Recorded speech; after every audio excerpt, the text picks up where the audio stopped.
Alright, fuckers. I've been planning to do this for a long time.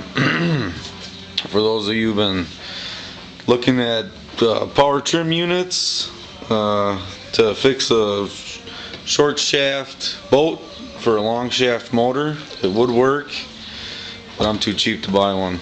So I made my own plate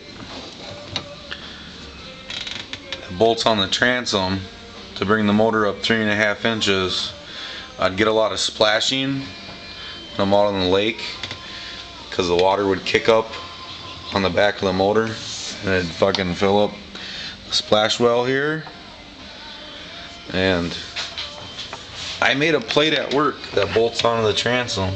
2 bolts down there, 2 bolts up there. Motor sits a lot higher.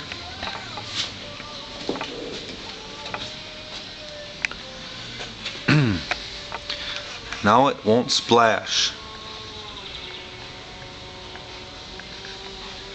1/4 inch plate, some 2x4 1/8 inch tubing, and 2 pieces of angle welded together.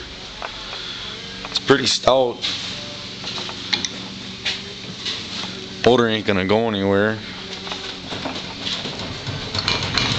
If anything, the back of the fucking boat will rip off.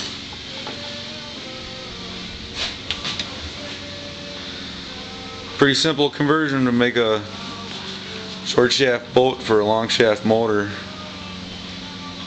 Thanks for looking.